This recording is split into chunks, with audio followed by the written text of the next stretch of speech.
that we should not do anything negatively. Whatever you do or rather have to do not do it negatively. Last time this was spoken of, together with the subject of positive ideas and how man in general is kept at the notes do, re, mi, over and over again. Real development is impossible because he does not possess sufficient positive ideas to jump and reach the note far and so approach the sphere of conscious man. Now it is obvious that if we do anything negatively, we have not a positive idea connected with it. Looking at life, we find considerable reasons for having negative ideas about it. The most of literature is negative, the most of poetry is negative. History is a history of crime, and so on. How, it might be said, can we have positive ideas under such circumstances? Only by a new set of ideas, another range of ideas. Negative ideas have very great attractive power. A negative idea, such as that the universe is meaningless, can draw millions into its vortex and hold them as in prison. This takes away the chance of individual growth from them and so renders them subjects for much suggestion. This is the effect of negative ideas, namely, to destroy individual importance and meaning and inner individual thought and make a man dependent on the outside and so more and more under the power of external life. We here catch a glimpse of the meaning of negative ideas as distinguished from positive ideas. A positive idea puts a man less and less under the power of the outside, of external life. You remember that it is constantly repeated in the work that, as long as life is the third force, you cannot change. That is, this inner development, possible for man, which all esoteric teaching is about, cannot take place. The work says that unless a man has undergone his destined development, he remains in the experiment of creating a self-developing organism on Earth, as distinct from the animals and plants, etc., that form the main bulk of organic life. Life, as third or neutralizing force, keeps outer personality active and inner essence passive. Yes, but one must begin to ponder for oneself as to what this means. The real man remains undeveloped by life. Only another force, coming from another direction and having another range of ideas, can bring about the lessening of the life-formed personality, with its craving for visible rewards, and lead to the stirring and awakening of the inner man, the essential man, the development of which is the object of esoteric teaching. Now, to interrupt the theme for a moment, what does esoteric mean? In the New Testament, the outer man and the inner man are spoken of. The outer man is called the exoteric man, the inner man the esoteric man. What does this mean? The outer man, the personality, may be well trained and will never steal, let us say. But if all fear were removed, he would steal. But if the inner or esoteric man were developed, he would not steal, understanding why not. He becomes internally responsible, that is the difference. If the inner man were developed, no police would be necessary. Now, in us, life develops the outer man, but not the inner man. Esoteric teaching is therefore about the development of this inner, as yet undeveloped, essence, the esoteric man. Then, whatever happens in outer life, a man behaves rightly, from himself, internally. In the Greek, E means outer, and S means inner.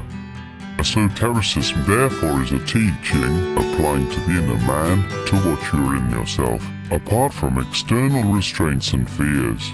So the work starts with self-observation, that is, observing your inner states and what you are like. It does not start with external observation as does science. A man or woman in this work must learn by self-observation that what they seem to be, what they pretend to be outwardly, is not what they are internally. Realizing this, they begin to suffer from the sense of contradiction. This is useful suffering. The outer and inner must conform eventually and become one unity. Man asleep takes himself for granted as a unity. When he begins to observe himself, he realizes he is two in the broadest sense, that is, what he pretends to be and what he is. Then he must eventually become a unity. Then outer and inner are the same. This is the first step. To be kind to a person outwardly and hate and murder him inwardly is the ordinary state of man asleep. In this psychological state, nothing can change in a man. He is a failure in the experiment of self-development. Now to return to positive ideas. Unless, said Mr. Ouspensky, in so many words, man believes in greater mind, he is useless for the work. To believe in greater mind is to have a positive idea, and without positive ideas no one can develop. A man who thinks he is isolated, independent, that he knows and that he can do with his limited finite mind, with all its ignorance, starts from active do, and then describes a descending octave and so perishes. History is full of such examples. To think one can do is to start from a negative idea. To realize one cannot do and to study how to do, and what is necessary, is to start from a passive do, that is, to begin an ascending octave. Mr. Ouspensky used often to talk in this way.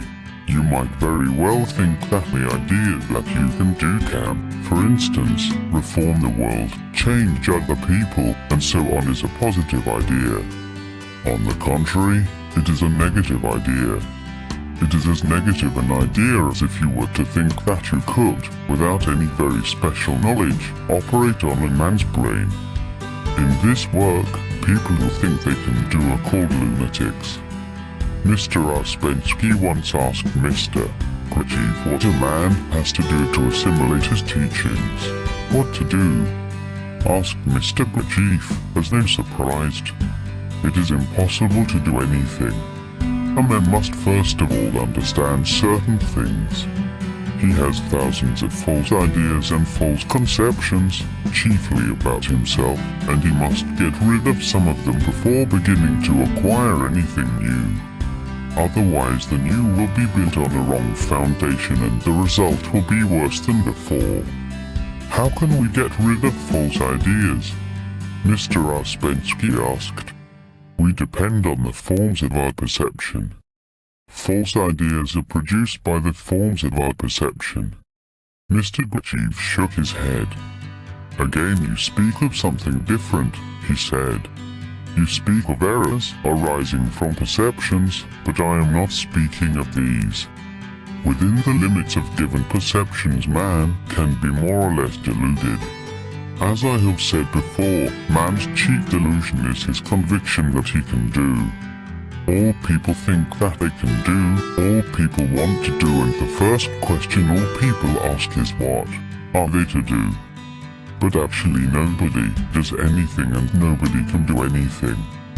This is the first thing that must be understood. Everything happens. All that befalls a man, all that is done by him, all that comes from him, all this happens, and it happens in exactly the same way as rain falls as a result of a change in the temperature of the atmosphere, as snow melts under the rays of the sun, as dust rises with the wind. Man is a machine. All his deeds, actions, words, thoughts, feelings, convictions, opinions and habits are the results of external influences, external impressions. Out of himself a man cannot produce a single thought, a single action. Everything he says, does, thinks, feels, all this happens. Man cannot discover anything, cannot invent anything. It all happens.